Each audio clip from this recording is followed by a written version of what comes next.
Comme disait Stephen Hawking, l'intelligence, c'est de s'adapter au changement. Vous écoutez Think and Fight, le podcast. Je suis David Sabatier, avocat et associé du cabinet 1862 et fondateur du think tank Think and Fight qui réunit des experts reconnus en droit, en fiscalité, en économie, en ressources humaines, en financement et en analyse financière afin d'anticiper les conséquences de la crise du Covid-19 et de produire des recommandations concrètes et directes pour les entreprises. Je reçois aujourd'hui avec Marie Hombrook Christophe de Roquilly. Christophe est doyen de la recherche et du corps professoral à l'EDHEC. Il est également directeur du Legal EDHEC Research Center et co-responsable du LLM Law and Tax Management à l'EDHEC également.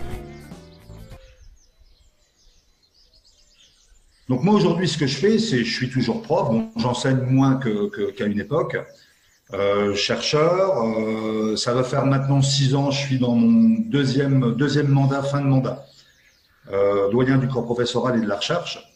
Et puis je dirige un centre de recherche qui s'appelle Legal EDHEC, où on travaille sur des sujets qui sont que je pourrais placer sous l'ombrelle ou sous la terminologie de droit augmenté, juriste augmenté, pratique du droit augmenté. Bon, sachant qu'on a essayé de mettre un petit peu une définition derrière ce qu'on appelle juriste augmenté. C'est comme un humain augmenté en science-fiction. C'est quoi un juriste augmenté? Alors, c'est marrant que vous me posiez la question parce que je suis un fan absolu de science-fiction. Moi aussi. Ah bon. On va parler de Spider-Man là. et un fan absolu de Philippe K. Dick. Ah bah forcément, oui. En fait, nous, quand on a travaillé à commencer à réfléchir sur ce sujet de juriste augmenté, excusez-moi, on s'est dit finalement, on parle beaucoup à juste titre de juriste augmenté par la tech, ou à cause de la tech, ou avec la tech, ou grâce à la tech, mais c'est peut-être un petit peu l'arbre qui cache la forêt. Bon, finalement, les métiers du droit sont des métiers de talent, c'est pas à vous que je vais dire ça. On a déjà parlé avec Marie. En fait, est-ce qu'on pourrait réfléchir un peu plus profondément sur ce qu'est l'augmentation du juriste? Et en quelques mots, en fait, on s'est dit, finalement, le juriste, c'est un individu qui, fondamentalement, dans sa formation, la façon dont il a été éduqué, si je puis dire, dans ses études juridiques, c'est quelqu'un qui a développé une intelligence singulière. Cette intelligence singulière, c'est aussi, à la base, une intelligence individuelle. Et le fait est que, en tout cas moi, quand j'ai été formé en tant que juriste, j'ai été formé à développer une forme d'intelligence individuelle, mais très très peu, voire pas du tout, une forme d'intelligence collective. Or, aujourd'hui, on sait tous que le fait qu'il y ait cette transformation, même si j'ai pas beaucoup le terme, mais cette transformation digitale des professions, le rend encore plus évident et plus fort. Le fait est qu'aujourd'hui, un juriste ne peut plus se satisfaire de cette forme d'intelligence individuelle. Il a besoin d'augmenter cette intelligence, qui est l'intelligence singulière du juriste, par d'autres formes d'intelligence. Et donc de faire appel à d'autres formes de compétences. Et ces compétences, ce sont à la fois des compétences digitales, des soft skills et des business skills. Le juriste, à ce moment-là, passe d'une intelligence singulière à une intelligence multiple, fort de ces différentes autres types de compétences, pour aller vers une intelligence collective. C'est juste que l'objectif, c'était, je vous le redis, notamment de sortir un petit peu de cette obsession parfois juriste augmenté, juriste tech, comme si l'IA dans le droit avait commencé il y a seulement 5 ou 6 ans.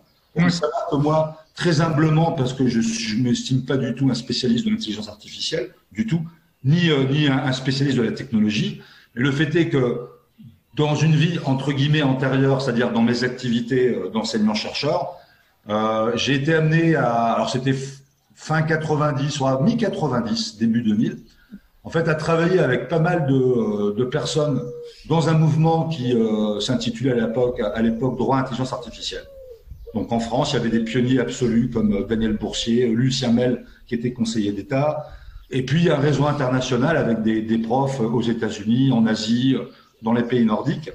Et en fait, à l'époque, c'était vraiment le frémissement des premières réflexions conceptuelles, théoriques, épistémologiques et techniques, surtout aux États-Unis, sur le droit et l'IA. Et moi, j'ai rencontré même certains qualifieraient de savants fous, qui vraiment étaient dans la construction fondamentale de comment on pouvait utiliser l'intelligence artificielle pour le droit. l'algorithmie pour aider à faire progresser le raisonnement juridique, le systématiser, l'automatiser, créer des outils d'aide à la décision. Bon. Et puis peut-être que certains d'entre eux, alors qu'on retrouve encore aujourd'hui très actifs, hein, des gens comme Kevin Ashley aux États-Unis, Trotter Hardy, il y en a un certain nombre qui sont toujours là, bon, qui ont maintenant un âge encore plus avancé que le mien. Mais voilà, il y a des premières boîtes qui sont créées, des premiers projets, ça n'a pas forcément beaucoup abouti. Peut-être que certains ont eu raison trop tôt. Et puis la vague est revenue, bon, plus tardivement, telle qu'on la connaît aujourd'hui. Alors, le juriste augmenté. Bon, augmenté est très bien, mais augmenté de quoi, d'abord? Alors, moi, c'est toujours la question que j'ai envie de poser. Ou la singularité. OK, la singularité, mais quelle singularité? D'abord, est-ce que un juriste est pas par nature augmenté, puisqu'il est là pour faire un syllogisme entre quelque chose qui est de l'ordre du raisonnement, donc de la théorie, avec quelque chose qui est de l'ordre du concret? Et donc, qu'est-ce que ça veut dire qu'un juriste augmenté? Qu'est-ce que c'est que l'augmentation? Qu'est-ce que c'est que le soft skill? Est-ce que par hypothèse, un juriste n'est pas toujours entre le hard skill et le soft skill? Est-ce que par nature, quelqu'un qui travaille le droit n'est pas là pour réconcilier une forme de théorie avec une forme de réalité? Et c'est le principe du syllogisme juridique. Et après, j'aurai une deuxième question, mais je vous la poserai après, sinon ça va faire beaucoup. Dites-moi. Je suis d'accord avec vous, mais ça c'est vrai dans un monde parfait. Or, et je me mets volontiers dans ce que je vais dire, même si moi, ayant voilà à un moment donné fait le choix d'une carrière dans une business school, j'ai pas eu d'autre choix que d'accepter de sortir de mon tropisme de juriste, certes formé au syllogisme juridique, mais pas toujours de par ma formation. Hein. Et même si j'ai fait une thèse et un peu de mission de conseil après, qui était très appliquée, puisque j'ai fait ma thèse sur le droit des produits cosmétiques. Donc pour le coup, moi j'étais vraiment dans une recherche appliquée, droit de la conso, propriété intellectuelle, droit de la concurrence, droit de la distrie, droit de la consommation. En réalité, je pense que beaucoup de juristes, encore aujourd'hui, restent quelque part un peu enfermés, voire esclaves de ce syllogisme auquel ils ont été formés. Et ce que je veux dire par là, c'est qu'entre effectivement passer du droit au fait, du fait au droit, et être dans une dialectique permanente, encore faut-il accepter que dans la plupart des cas, les situations à l'origine ne sont jamais juridiques, jamais, Non, jamais, on est d'accord, et que finalement, sauf si effectivement on est animé par des objectifs de justice sociale, de justice économique, et encore, on ne sera pas forcément tous d'accord là-dessus parce qu'il y a des courants de pensée différents, ne serait-ce que de pensée économique, mais accepter à un moment donné que la réponse que peut apporter le droit n'est peut-être pas la meilleure réponse à une situation donnée, qu'il faut aussi penser hors droit ou entre les lignes juridiques, dans les zones grises, et construire une nouvelle réalité juridique à partir des zones grises, parce que je prends l'exemple en particulier parce que moi je m'y suis intéressé beaucoup, comment le droit de la propriété intellectuelle a dû s'adapter à des modèles économiques et des modèles technologiques qui n'existaient pas il y a encore 15 ans ou 10 ans. Oui. Il faut que le juriste accepte. Alors, moi, j'ai déjà eu beaucoup de discussions avec des collègues, on n'est pas forcément d'accord là-dessus, mais il faut que le juriste accepte d'être un apporteur de solutions pour créer de la valeur qui n'est pas de la valeur juridique. C'est pas forcément naturel chez tous les juristes. Et là, d'ailleurs, moi, je voudrais rebondir parce que il y a quand même, moi qui suis vraiment sur le terrain des juristes au quotidien, vous voyez qu'il y a vraiment des dichotomies qui sont en train de se créer entre ceux qui sont très avancés sur les sujets legal tech, etc., et le quotidien d'une grande partie des juristes, et pas que en province, de manière très globale, où ce qu'on leur demande, c'est soit de faire les PV d'AG d'un côté, puis de l'autre côté faire la partie contrat. Et ils n'ont pas forcément le temps, ils s'identifient pas forcément à cette nouvelle génération et aux nouvelles fonctions de juriste, ce qui crée chez eux une sorte de crainte vis-à-vis de ces nouvelles patentes. Comment vous appréhendez ça, justement? Là encore, je pense que la question de la digitalisation, l'automatisation de certaines portions ou parties de la chaîne de valeur de de la prestation juridique, mais pour moi, le mot prestation est à prendre au sens large et il n'est pas du tout péjoratif, au contraire. C'est-à-dire qu'il y a un service qui est rendu à la communauté, que ce soit la communauté des citoyens, des entrepreneurs, etc., etc. Il ne faut pas qu'une fois de plus, ce soit l'arbre qui cache la forêt. Je vais vous donner un exemple. Bon, c'était un petit échange sur LinkedIn on en a parfois les uns et les autres, sur la nécessité de construire une logique d'équipe et d'intelligence d'équipe dans un cabinet d'avocats. Et alors d'ailleurs, Camille Aéry était dans le fil d'échange. Et puis un avocat manifestement pénaliste qui dit « Mais bon, ce que vous dites est très vrai pour les avocats d'affaires ou pour les affairistes, mais dans un cabinet qui fait du droit pénal, je vois pas trop où est le sujet. » Alors j'ai trouvé ça très surprenant parce que je vois pas en quoi le fait d'être un cabinet pénaliste ne rend pas nécessaire le fait de voir les choses de façon collective, de les traiter en équipe, même si à un moment donné c'est le talent individuel qui va s'exprimer. Bon, tout à l'heure vous en parliez pour un avocat qui est un avocat qui plaide aux assises, ok, mais derrière il y a quand même, c'est pas mon métier, avocat pénaliste, mais de toute évidence quand même bien souvent un travail d'équipe, même un travail de fourmi. C'est pas que le talent d'une personne, ce qu'on appelle trivialement le ténor du barreau, qui s'exprime. Donc, ce que je veux dire, c'est que, et là encore, moi, je me mets volontiers en premier dans ce constat. On n'est pas formé. Enfin, moi, je n'ai pas été formé. Donc, je me suis formé petit à petit, mais parce que j'ai accepté de le faire, et puis parce que on m'a confié des fonctions de management relativement rapidement. Mais je n'ai pas été formé à certains soft skills. C'est faux de penser, et ça c'est aussi une discussion que j'ai souvent avec des collègues juristes, profs ou avocats ou juristes d'entreprise, c'est faux de penser qu'on ne se forme pas aux soft skills. Alors justement, comment se forme aux soft skills? Déjà, je pense que déjà faut avoir au moins, ça c'est la première étape, une connaissance, ne serait-ce que conceptuelle ou théorique, de ce que peut être un soft skills. Quand on parle, je sais pas moi, de la gestion du stress, ça veut dire quoi? La gestion du stress, il y a des travaux là-dessus, il y a des choses passionnantes à lire qui sont pas des écrits de témoins de café du commerce, pour reprendre l'expression de tout à l'heure.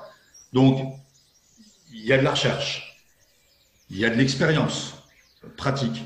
Et à un moment donné, et c'est vrai comme tout, et ça je le dis souvent à mes étudiants, faut vous dire qu'à un moment donné, vous ne serez plus dans une salle de cours, quel que soit d'ailleurs le mode pédagogique, que vous allez travailler une compétence. Ça, vous allez la travailler, y compris, et c'est particulièrement vrai dans les métiers du droit, au fil du temps, dans la pratique, une courbe d'apprentissage avec peut-être des mentors, des collègues, voilà, et vous allez normalement vous améliorer au fil du temps. Après, le choix que vous ferez, je pense que tout le monde est confronté plus ou moins à ce choix à un moment donné, c'est soit de creuser la verticale de votre expertise, soit d'être de plus en plus transversal et partir plus vers du management. Mais dites-vous bien une chose, c'est que plus vous allez être dans une position de management ou de direction, plus vous avez le risque de perdre petit à petit votre expertise. C'est quand même très compliqué de faire les deux. À un moment donné, faut faire un choix. Mais ce choix-là, il faut souhaiter que pour les individus, ce soit un choix délibéré et pas un choix imposé. Ensuite, ça se travaille. C'est-à-dire qu'à un moment donné, effectivement, parler de la gestion du stress, si soi-même, on n'est pas confronté à gérer son stress, quel que soit le niveau de stress, et là encore, tout est relatif. Moi, je disais à des collègues qui étaient stressés parce qu'on a dû passer, on a eu 10 jours pour passer 450 cours en mode distanciel. Bon, donc ça génère du stress, les personnes sont plus ou moins prêtes, etc. Et on se devait de le faire le mieux possible pour nos étudiants ou les personnes qui sont en formation chez nous. Et je leur dis, bon, attendez, essayez de prendre un petit peu de recul ou de hauteur par rapport à ça. Oui, ça peut être stressant pour certains, mais soyez conscients qu'aujourd'hui, il y a beaucoup plus stressant que ça. Il y a des gens qui ont un stress de vie ou de mort quasi de quotidien au quotidien, donc prenez un petit peu de recul par rapport à ça si c'est possible. Donc, voilà, je vais pas faire une liste un inventaire ou une liste à l'après-vert, mais il y a beaucoup de soft skills. On peut s'y former au moins dans la connaissance théorique, s'y entraîner par des jeux de simulation, etc.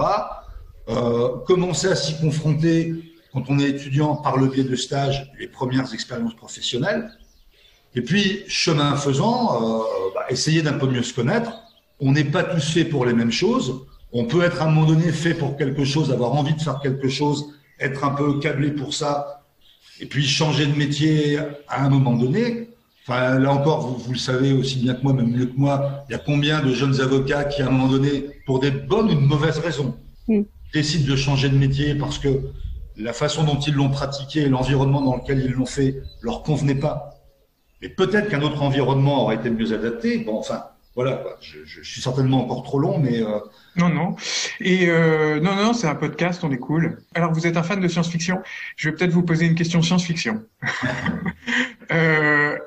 J'imagine que vous avez lu, enfin, je ne devrais pas commencer comme ça, parce que si vous l'avez pas lu, c'est dramatique, mais j'imagine que vous avez lu Fondation, Isaac Asimov. Bien sûr. Bon, alors on va faire un peu de psychohistoire à la Harry Seldon, si vous en convenez. Donc juste pour remettre dans le contexte, Fondation, c'est donc c'est l'invention de la psychohistoire, donc la capacité à prédire l'avenir sur la base des mathématiques. Et ça c'est très bien défini dans l'Encyclopédia Galactica, il y a de très bonnes références dans le livre d'Asimov. Harry Seldon est capable de faire ça. Je vais vous demander de faire Harry Seldon. Comment vous voyez l'évolution du métier de juriste compte tenu de ce qu'on est en train de vivre aujourd'hui? Est-ce que vous voyez des différences importantes et quelles sont-elles? Alors, première réponse qui est peut-être une forme de tour de passe-passe. J'adore lire la science-fiction. Pour autant, je considère qu'on peut pas on peut imaginer l'avenir dans une force créatrice ou créative, mais on peut pas le prédire. Donc, alors petite parenthèse, j'aime pas quand on parle de justice prédictive. Je préfère qu'on parle de de justice prévisible. Bon, je ferme la parenthèse. C'est pas la question que vous me posez. Ce que je vois déjà, c'est que la façon dont le métier de juriste aujourd'hui est pratiqué. Alors, c'est toujours difficile de faire des généralités parce que les pratiques sont très différentes en fonction des entreprises, des secteurs industriels, des cultures d'entreprise, des cultures de cabinet, des types de métiers, du profil des équipes, etc., etc. Mais il évolue beaucoup et je sens chez les juristes qui sont, alors peut-être à leur corps défendant, mais c'est comme ça, qui restent encore aujourd'hui comme se voyant uniquement comme des techniciens du droit. Petit à petit, une forme de mal-être, avec la crainte d'être déclassé ou remplacé ou dégradé, parce que un certain nombre de prestations techniques aujourd'hui sont faites différemment ou vont être faites différemment, et ils ont le sentiment, je pense pour certains d'entre eux à juste titre, que dans la chaîne de valeur, ce qu'ils apportent va petit à petit perdre de la valeur, et si ça perd de la valeur, ça justifie pas forcément d'y affecter une ressource comme celle-là. Donc ça, c'est une première chose. Donc, pour moi, c'est comment est-ce qu'on traite éventuellement ce ressenti ou ce mal-être pour accompagner les personnes vers un futur souhaitable ou anticipable, ou des futurs anticipables au pluriel, sachant que pour certains, ça va être, pardonnez-moi l'anglicisme, mais de l'upskilling, c'est-à-dire qu'on va pouvoir accompagner certaines personnes dans une augmentation de leurs compétences pour continuer à faire, entre guillemets, le même métier, mais de façon différente. Pour d'autres, ça va être de l'outskilling où il va falloir qu'ils changent de métier. Et comment on les accompagne? Parce que leur dire, écoute, t'es plus fait pour ça, désolé. On va voir pour que tu pars dans les meilleures conditions possibles. Merci, bonne chance. Je trouve que c'est pas forcément utopique parce que les anciens salariés ou les anciens collaborateurs sont souvent les meilleurs ambassadeurs de là où ils travaillaient précédemment. Troisièmement, ça peut être du changement radical de métier, sans tomber dans le cliché de la crise, je sais pas, de la trentaine ou de la quarantaine ou de la cinquantaine. Bon, après, plus on vieillit, moins on a ce genre de crise. On atteint une certaine forme de sagesse. Donc, bref, pour essayer de répondre de façon plus synthétique à votre question, mais elle n'est pas simple. Je pense qu'il va y avoir une diversité de métiers, mais le juriste qui serait uniquement même s'il est remarquable, mais un excellent technicien de sa pratique ou de ses pratiques, ça va être de moins en moins suffisant. Parce que de toute façon, sur le marché, de très bons techniciens du droit, il y en a quand même un certain nombre. Après, quelle est leur appétence par rapport aux clients? Est-ce que ce sont des personnes qui sont, mais c'est pas vrai que dans le conseil en droit, hein, est-ce que ce sont des personnes qui sont capables de convaincre un client de la pertinence d'une offre de service, de les accompagner, d'être à l'écoute de leurs équipes. Enfin, Marie l'a dit, il y a des personnes qui sont nées dans le guidon en permanence, mais ça, quelque part, c'est pas une fatalité. Quand on a le nez dans le guidon, c'est qu'on n'est peut-être pas bien organisé, ou on ne s'est pas posé les bonnes questions. Et je le dis pas du tout en donneur de leçons, parce que là encore, moi, certaines pratiques, je les pratique moi-même, d'autres, je les vois un petit peu, avec de grosses guillemets, un peu comme un ethnologue, mais pas plus. Donc, partager des sentiments, des ressentis ou des idées, c'est une chose. Dire aux uns et aux autres, tu devrais faire comme ci ou comme ça, non, c'est un peu trop facile. Moi, d'ailleurs, je vais appuyer là-dessus parce que, effectivement, en tant que recruteur, aujourd'hui, quand je recrute des gens pour mes clients, très clairement, la partie hard skills, compétences techniques, c'est important. Mais ce qu'on va retenir à la fin, au final, c'est les personnes. Et donc ça va vraiment être la différence à se faire sur le soft skills. Il y a un point qui est intéressant là-dessus. On en a déjà parlé sur un autre podcast. Sur les soft skills, vous avez parlé de la gestion du stress. Il y a aussi la partie émotion, intelligence émotionnelle. Est-ce qu'on se rend compte finalement, ce qui est intéressant sur un juriste, c'est cette notion de curiosité. Moi, ma question, c'est comment on transmet la curiosité et cette envie de découvrir des choses à des gens. Alors, je pense que je vais évacuer une première chose, c'est que, mais en tout cas, c'est une opinion qui a rien de plus, enfin pas plus de valeur que le fait d'être une opinion personnelle. On n'est pas tous égaux pendant un certain temps face à l'ouverture d'esprit et à la créativité. C'est-à-dire que certains d'entre nous ont eu la chance d'être dans des environnements familiaux ou de proches au sens large, favorisant cette ouverture d'esprit, et d'autres n'ont pas eu cette chance. Et considérer qu'on est tous égaux dans cette chance-là, c'est faux. Et comment on rattrape ce retard-là? Parce que justement, on a fait plusieurs épisodes en réfléchissant à ça, et notamment sur l'ascension sociale.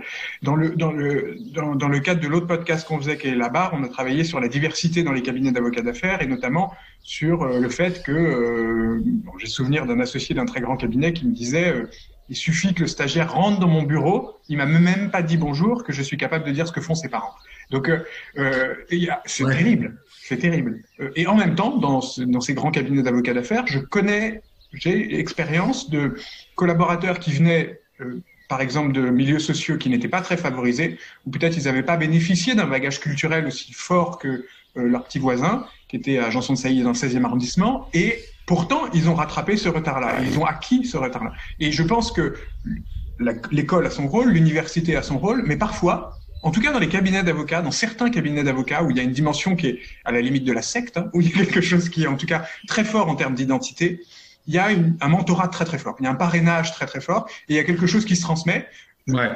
Et c'est hyper important ça aussi, je trouve. Je sais pas si ça vous fait écho à... Si, tout à fait. Et moi, je suis d'autant plus sensible que, là encore, dans les discussions que je peux avoir encore récemment avec un ancien collègue, qui est quelqu'un de très bien au demeurant, mais on a vraiment je pense qu'il est plus dogmatique que moi, mais certainement que lui dit le contraire. Il pense que je suis plus dogmatique. Il parle de néolibéraux. Je dis, écoute, ça n'existe pas. Mais si, lis ça, ça et ça. Ben, je dis, lis ça. Il y a le libéralisme et il y a le reste. Moi, je me considère, alors je ne sais pas que c'est mieux ou moins bien, mais comme un libéralisme fondamentalement.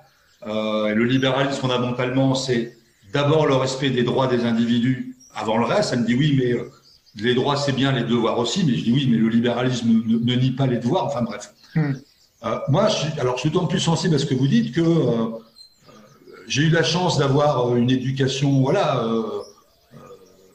une bonne éducation familiale, mais je viens d'une famille, mais mes grands-parents, plutôt au milieu modeste, au fin fond des Ardennes, avec mon père qui est parti vraiment dans l'échelle sociale professionnelle de très bas, et puis qui à force de travail, de volonté, a progressé, avec un certain nombre de valeurs qui, je pense, qu'il m'a transmis. Moi, je trouve que dans ce qu'on appelle le rôle modèle, il y a un travail à faire, je pense, de la part de tous les acteurs privés, par exemple avocats, pour aller présenter à des jeunes qui n'ont pas un accès immédiat et visible à cette vitrine d'espérance de développement professionnel. Je ne veux pas être dans la caricature, parce que ce milieu, je le connais bien, autre que tu peux être footballeur professionnel ou tu seras un youtubeur très connu. Il y a des succès, vous l'avez dit, extraordinaires, de jeunes qui sont partis de très très loin et qui aujourd'hui sont grands entrepreneurs, de grands avocats, de grands médecins. Il y en a. Je dis pas que les relais sociaux, là où ils doivent fonctionner, ne fonctionnent pas, mais je pense que celles et ceux qui ont réussi, je dis pas qu'elles le font pas, mais j'ai le sentiment que c'est pas assez visible. C'est leur responsabilité d'aller vers ces jeunes-là en leur portant un message de projection future qui n'est pas un enfermement. Tu as le choix entre ce qui est légal, tu peux être footballeur pro, tu peux être ci, tu peux être ça, mais bon, finalement, le panel, il est quand même assez limité, ou tu peux essayer de t'en sortir différemment, et puis tu commenceras au bas de l'échelle, comme chauffeur, etc., etc. Là encore, je vais pas être dans la caricature, mais c'est bien comme ça que ça se passe. Et je pense qu'on ne peut pas se reposer uniquement sur l'État, d'autant que je ne suis pas un grand partisan de l'État partout, pour avoir ce rôle-là. Ça ne marche pas. C'est intéressant parce qu'en ce moment, on parle beaucoup il y a toujours ce vocable de responsabilité sociale et environnementale. Et en fait, on parle, alors RSE, responsabilité sociale et environnementale. En définitive, pour des questions de mode aussi, il y a des entreprises qui se mettent à parler beaucoup de responsabilité environnementale. J'ai souvenir de ces foncières qui faisaient des beaux verts, des beaux commerciaux verts. Alors, en fait, les beaux commerciaux verts, l'objectif, c'était de mettre le maximum de charges sur les locataires. Donc, mais bon, parce que c'était un peu à la mode aussi. Alors, on surfait, beaucoup de sociétés surfent sur tout ce qui est environnemental, écolo, parce que c'est à la mode. Finalement, le social est moins à la mode, peut-être. C'est intéressant, je trouve. Peut-être qu'il viendra un jour à la mode. Peut-être que cette crise fera que ce sera plus à la mode. Ah bah c'est sûr. Parce qu'on va se retrouver dans une période de récession forte, avec probablement un chômage très important. Peut-être que la responsabilité sociale va avoir un nouvel élan. On ne sait pas. Hein. Mais alors, je vais même vous dire, mais je vais pousser le raisonnement à l'extrême, quitte à être dans le registre de la provocation, mais c'est des discussions que j'ai eues aussi avec des collègues, et y compris en interne, où je dis, mais c'est vraiment à titre personnel, et c'est pas quelque chose que je voudrais imposer aux autres. Mais personnellement, avoir un monde extrêmement vert, dans lequel la fracture sociale est monstrueuse, je préférerais encore que ça crame, plutôt que d'avoir ça.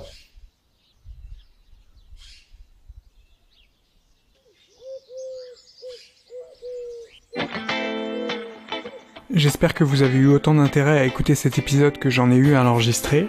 Et si celui-ci vous a plu, vous pouvez nous laisser des commentaires, bien sûr, un petit message, ça fait toujours plaisir, ou m'envoyer un mail à sabatier, sabatir, @1862-6legal.com. À très vite!